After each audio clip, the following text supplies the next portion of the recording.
시청자 여러분 안녕하십니까? 김영무입니다. 20여 년 전에는 무려 1,500여 명의 종업원을 거느리고 일본에 면 견직류 등을 수출하더니 3년 전에는 꼬박 5년이 걸렸다면서 사륙 배판 700여 족짜리 중국 미약사 대강과 사륙 배판 600여 족짜리 중국 예술정신이란 방대한 번역서를 들고 우리 앞에 나타났던 사람이 있었습니다. 그는 다름 아닌 제야미술사학자로 명함을 바꾼 이건한 선생님이었습니다. 오늘 그분 이건한 선생님과 자리를 같이 했습니다. 반갑습니다. 안녕하십니까. 집필에 연연이 없으시니 모처럼 외출하신 셈이 되겠네요. 그렇죠.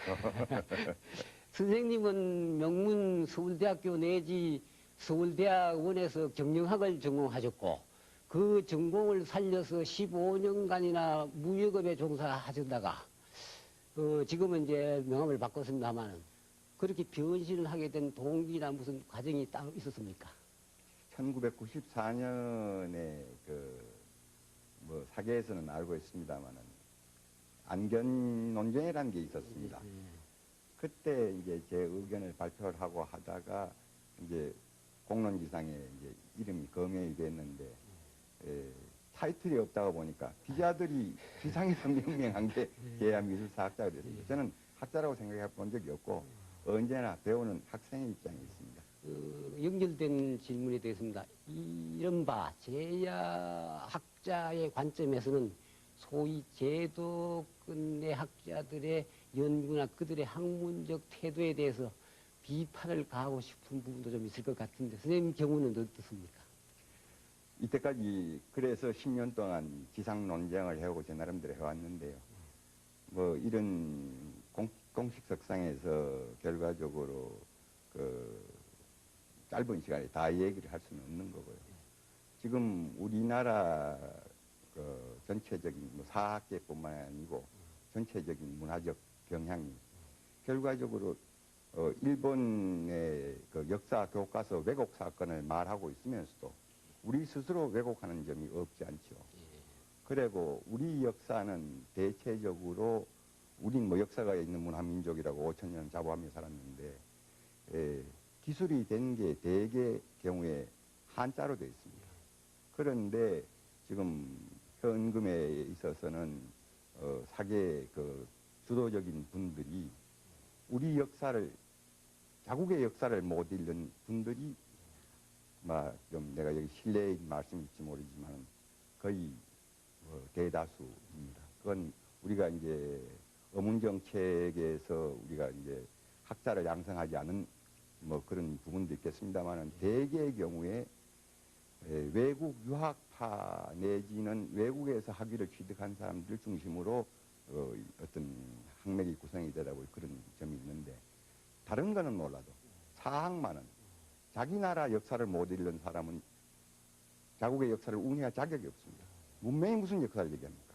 그런 면이 불만이 있습니다. 그리고 나머지 실상에 있어서의 불만은 그거는 인간 세상에 어디에나 있는 거니까 시간이 가면 해결이 되겠죠. 많은 사람들이 이미 알고 있겠습니다만 선생님은 대승리학자였던 태계 이황 선생님의 후손입니다. 선생님은 성리학이라는 사상 속에 습합되어 있는 불교적 요소를 어떻게 분석해 보셨습니까? 우리 민족 속에는 유불선, 불교와 유교와 도교가 갈라져 있는 게 아니고 용합이 돼서 혈액 속에 흐르고 있는 겁니다. 그러면은 꼭 서양 철학과 불교 사상을 어떻게 비교 분석해 본 적이 있습니까? 제가 아까 이제 지식적 욕구 때문에 이제 여러 책을 읽었다 근데 아직까지 정리된 체제가 있다고 단언할 수는 없습니다만은 불교라고 딱딱 꼬집어 얘기하지 않고 동양 사상과 서양 사상 이렇게 양대 주제로 본다면은 동양은 결과적으로 이제 도가 됐든 뭐가 됐든 어떤 해가지고 음양 이론에서 출발해가지고 음과 양이 정합적으로 붙어 있는 겁니다. 그래서 정합적 이론이고, 그다음 서양은 아담이 태어나고 이제 거기서 이브가 갈라져 나와가지고 분석적 이론입니다. 그래서 이때까지는 과학적 거에서는 검증적인 과학적인 방법에 의해서 20세기가 서양학이 우세했었다고 본다면은 앞으로는 그 어떤 한계에 부딪혔어요. 그게 어떤 상승 서양의 이 과학 문명의 한계에 대한 상승 답안을 주고 있는 것 같은 사상이 이 동양 사상 예. 속에 있습니다. 예. 그 시적인 관점에서 말할 때 우리 한국 문화는 어차피 중국 문화권에 속하는데요. 게다가 선생님께서는 중국 미학사 대학도 번역해 보셨습니다. 그래서 묻고 싶은데 우선 공자 미학을 간단히 소개하자면 어떻게 요약할 수가 있겠습니까? 공자 그때는 지금 미학이란 말이 말이죠. 그 예술이란 말이 1850년대 서양에서 생긴 아트란 말에서 나왔고 그때는 우린 예는 기에 통했습니다만 미학이란 말 자체가 그것도 서양에서 생긴 말이거든요. 그래서 뭐 우리는 그게 대개 이제 철학 속에 용해가 돼가지고 있었고 그 다음에 안 그러면은 국문미학 속에 뭐 문학이라든가 뭐 등등 이제 시사라든가 이런데 용해가 돼 있었는데 공자님이나 노자님은 미학을 목적으로 한 적도 없고 미학을 특별히 생각한 적 없고 인생 자체를 그걸 했거든요. 그래서 그 어떤 면에서 어떤 명나라 이역이라는 사람이 동양의 미가 뭐냐 그럴 때 출징거진이야. 그래서 거긴 출징이다. 속세에 살면서 속세를 벗어나는 거. 거기에서 이제 미를 추구를 했고 생활 것 우주 전체가 전부 다 미에 대해 보장이라고 생각했거든요. 공자님도 뭐 구체적으로 집어 얘기한 것이 없지만은 공자의 근본을 인을 본다면은 인을 수양하는 데 있어서 도움이 되는 행위 일체. 그리고 인의 수험에 도움이 된다고 보고 있었어요. 그걸 예술을요. 그렇게 봐야 되지. 뭐 공자님이 꼭 꼬집어서 어떤 글을 논한 건 없다고. 주제가 너무 심각하고 딱딱해진 것 같습니다. 네. 이전에 사업을 함께 논했던 분들을 옛 친구들이겠죠. 요즘 만나면 지금부터 얘기가 됩니까? 대화가요. 전 아주 인기가 좋습니다. 아, 왜 그런가 하면 그때 우리 상과대학이 그때는 서울대학교 상과대학이 190명밖에 안 됐습니다. 뭐 그중에 죽은 사람이 한 일할 쯤은 죽었고 외국에 나간 사람이 반쯤 되고 한국에 있어가지고 뭐 교편 잡은 사람이 그중에서 한 15%쯤 되고 하는데 대개의 경우에 요새는 쉰세대학이라가 전부 다 저 동창회 명부에 뭐 오른쪽 칸이 비었어요. 뭐 기업체 아주 유수한 기업체 사장 뭐 국영 기관에 뭐 대표를 하는 사람들이 요새 어디 60 넘은 사람들이 인간 취급에 들어갑니까? 푹 키워버렸는데 그러니까 전부 다 그 사람들은 자기의 그 노하우라 그럴까요? 뭐 그 친구들 중에서는 세계 각국에 나가가지고 20년, 15년 뭐 이렇게 국가를 위해서 불철주야 하던 노하우를 써먹을 방법이 없어요. 그래서 뭐 어떤 강의실을 찾아다니면서 자기네 그 노하우를 전해주려고 애를 쓰고 있는 사람도 있습니다. 그중에. 그래서 그래가지고 이 세대가 이렇게 계속되어 와야 되는데 단절돼 가지고 지금 80대에서 지금 50대를 뛰어넘어 버렸거든요. 60, 70은 다 죽어버린 세대입니다. 그래서 그 사람들 만나면은 제가 웃죠. 너 그때 아주 잘 나갈 때 나는 그 매일 정신명인이나 얘네 그치 참 그 책만 읽었는데 이제는 너가 이제 할 일이 없고 내가 할 일이 점점 더 생겼으니 이게 세상에 우습지 않느냐 그래서 웃습니다. 그래서 우리 친구들 중에 3명의 괴물들이 있는데 하나는 종교개론을 하는 사람이고 하나는 문필 개론을 하는 사람이고 하나는 저고 그래서 3명 괴물 중에 한 사람입니다. 선생님께서는 우리 시청자들이 깜짝 놀랄 만한 자료 2점을 공개하겠다고 약속을 했고요.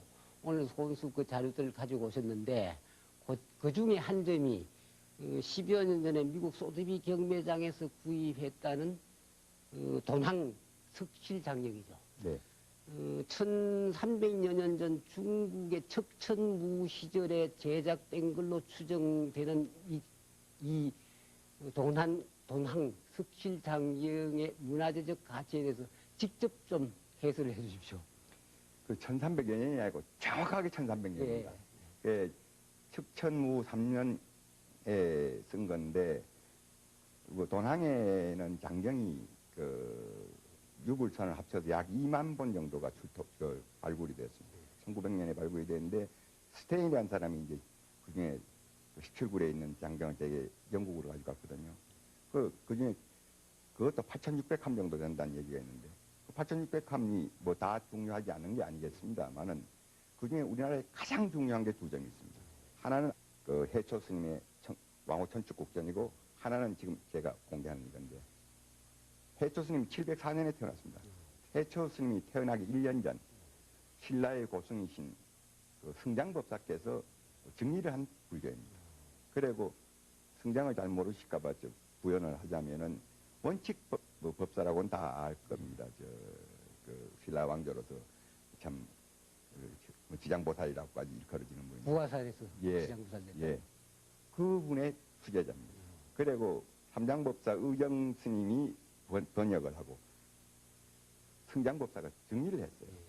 그 불경을 703년 10월에 쓰여진 불경에 거기 서사자 이름까지 나와 있습니다. 그 정정사문이라 그러는데, 그래서 지금 3권이 있는데 그중에서 이제 승장법사가 개입한 게 8권하고 1권이 개입이 됐는데, 그 8권 부분인데 이게 94년으로 기억이 됩니다만은 하버드에서 다른 사람 걸 빌려서 소장하고 전시를 하고 있다가 소득이 경매에서 경매가 된 것을 이제 제가 폰 경매라 폰 비드라고 합니다만 전화 경매로 가지고 들어온 겁니다. 그래서 소유주는 제가 아니고, 그래서 그 이제 여기에 대해서 일부 학자들이 연구를 해놓은 것도 있어요. 근데 1300년 딱 뭐 한 달 빠진 1300년인데 그 작품이 하나도 오손방락이었고 척자가 그대로 나오고 있고 관기가 정확하게 나오고 8m 50이나 되는 게 완벽하게 보관되고 있는 거.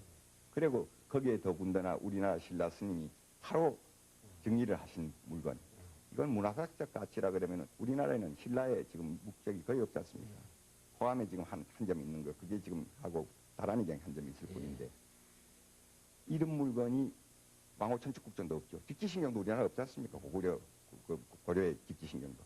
그게 우리나라에 들어왔다는 게 나는 우리나라에 국군이 개운이 되는 게 아닌가 싶어요. 불교 신자 입장에서가 아니라. 그래서 이런 왜 그렇게 생각하는가 하면 언제든지 세계가 문화사적으로 볼 때 문화재가 모이면 나라가 번성합니다. 지금 세계 문화재의 중심국가가 어디입니까? 뉴욕 아닙니까? 과거에 에집트라든가 바빌로니아 유물이 어디 제일 많습니까? 대영박물관에 제일 많지 않습니까? 그때 영국이 세계를 석권했지 않습니까?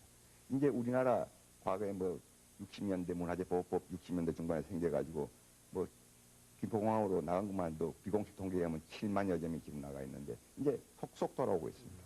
그래서 우리 그 승장 스님이 1300년째 정리를 했던 물건이 돈항을 거쳐서 런던을 거쳐서 뉴욕을 거쳐서 우리나라에 들어왔다는 게 아주 자랑스럽고 보람이 있습니다. 다음 작품은 우리 국내에서는 가장 오래된 작품으로 추정된다는 고려시대 불화 습가 삼전도가 되겠죠. 네네. 이 작품에 대해서도 좀 직접 말씀해 주십시오. 네, 이것 역시 소득위에서 사가지고 들어온 겁니다. 과거에 이제 소득위에서 수월 가늠도가 한 점이 1992년도인가 3년도 총과 경매가 된 적이 있어서 그 당이 국내에 들어와서 지금 용인대학교에 보관되고 있는 걸로 알고 있습니다. 그 다음에 나왔던 물건인데 세계적으로 되게 고려불화라 그러면 제일 많이 현존하고 있는 게 수월 가늠도, 아미타 내용도, 지장보살도 이런 것만 있습니다. 그런데 주존은 석가모니 보살 석가모님 아니겠습니까? 석가님의 그림은 우리나라에 고려 땅 그렸단 말입니까? 그런데 한 장도 없습니다. 뭐 잘못된 거 안 그렇습니다. 그래서 제가 이제 고려 이제 불교사하고 이제 그 불화사 책을 돌려보니까 그 진울선사가 계실 때를 중심으로 해서 1200년을 중심으로 해서 우리나라에 나한도하고 삼전도를 많이 그렸는 기록이 있어요. 그리고 이제 그전 북성이 망한 게 1127년에 북성이 망하는데 그래서 남성이 이사를 가지 않습니까? 그때 중간에는 이제 요 나라가 중간에 하고 그란하고 우리하고 전쟁이 되고 그다음 38년부터 몽고하고 36년 전쟁이 시작됩니다. 그때 우리나라 비단을 못 짜가지고 1184년도에 우리나라에서 비단을 짜는데 그걸 추소라 그럽니다.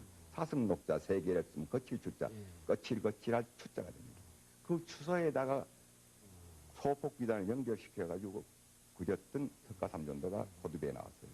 그게 그러니까 무슨 얘기인가 하면은 1200년대를 플러스 마이너스 1220년대 플러스 마이너스 10년을 전후해가지고 그때 그 불화 기록하고 맞아떨어지는 그림이 불화가 나왔거든요. 근데 이제 예를 들면 이때까지 1270년 이전에 몽고에 항복하기 이전에 우리 불화가 발견된 게 없습니다. 그래서 한국에서 이 거증을 할 수 있는 자료가 지금 아주 없었어요. 그래서 제가 이걸 가지고 일본 교토박물관에서 쫓아가고 중국 불화 학자들도 만나고 했는데 이거는 틀림없는 아까 뭐 추정이 된다 그러셨는데 아주 역사적 획기적인 우리 불화입니다. 그건 저 뭐 학술적인 방법론은 내가 시간이 있으면 내일 파떼고 말씀을 드리겠습니다. 익히 많은 사람들이 알고 있습니다만 조선 후기의 명필 추사 김정희 선생이 그린 세한도는 문인화 중에 어떤이고 현재 국보로 지정되어 있는데요. 그런데 일제 말기에 서화 수집가였던 손재영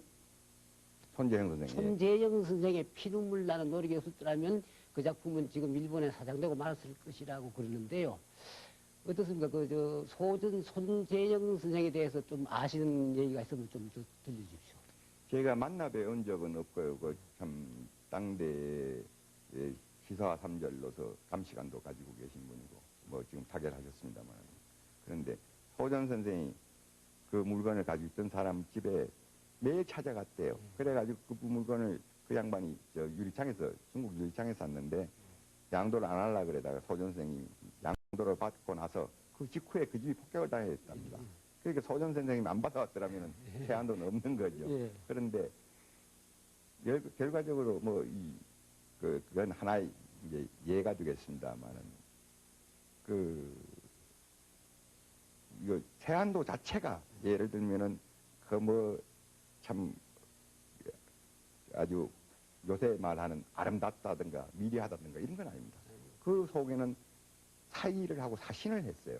정신을 그리고 선비의 정신을 그리고 그 일필초초로서 그 어떤 추사의 정신 세계가 녹아들어 있거든요. 그래서 이제 대단하다는 건데 거기에 물론 또 세안 이후에 뭐 후조야라는 그 재발이 붙어 있어가지고 제주도에 귀양 갔었을 때 그려줬다는 얘기인데 소전 선생이 그거를 알아볼 수 있었고 그거를 그만큼 액을 해가지고 있었다는 거. 그리고 우리가 볼 수 있다는 거. 지금 아까 말씀드렸지만 우리는 고래 그림 한 장 없지 않습니까?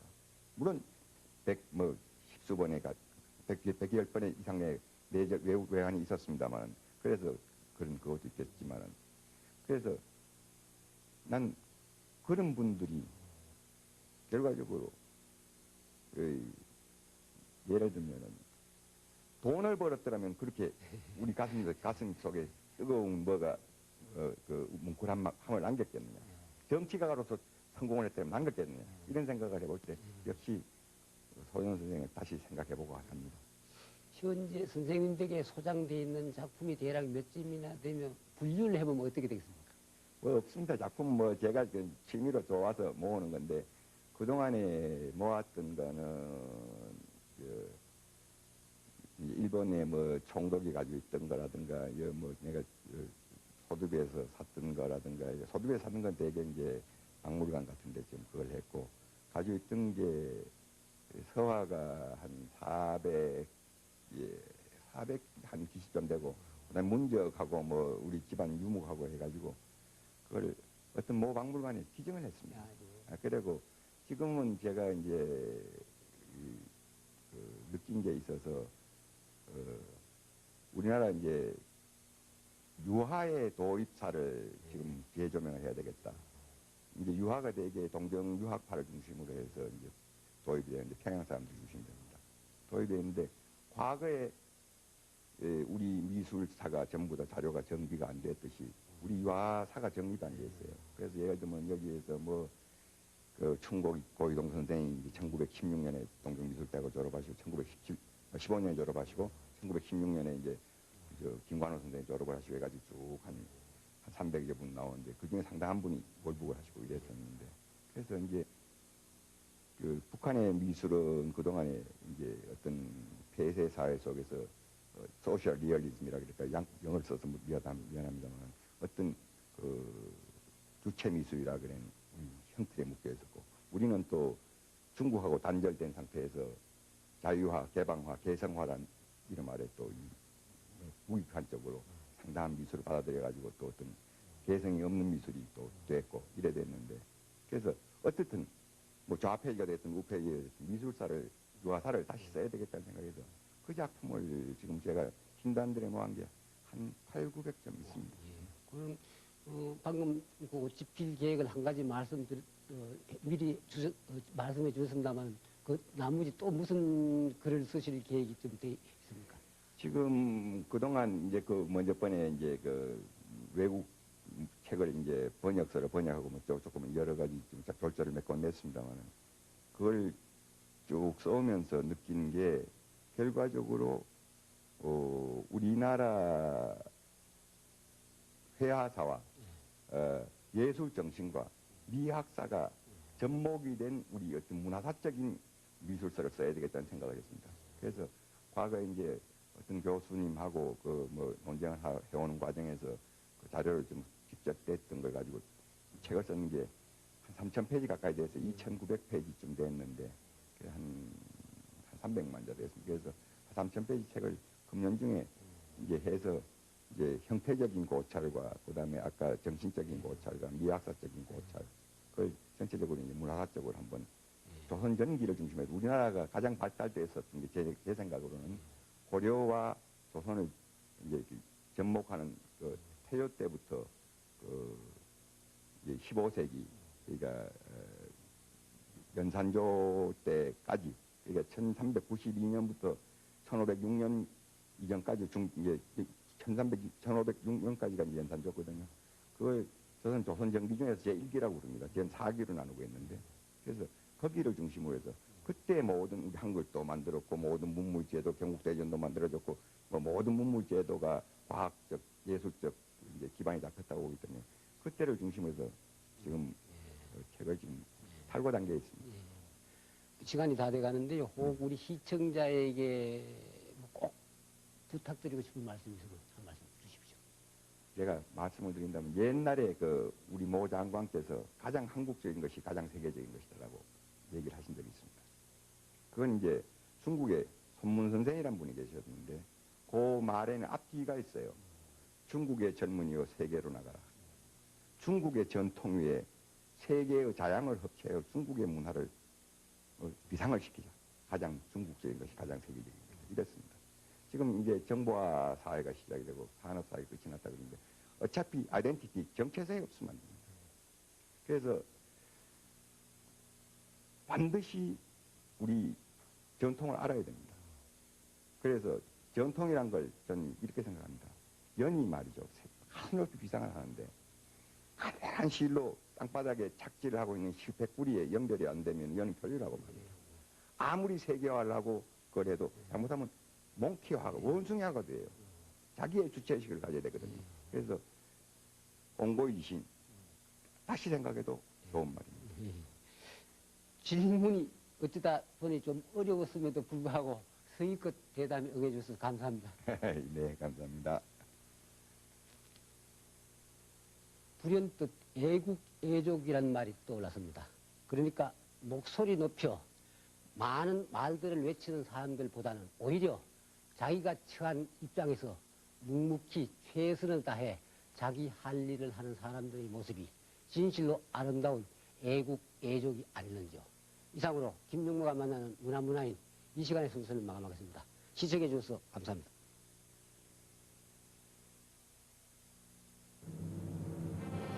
신비의 관음 성지 지금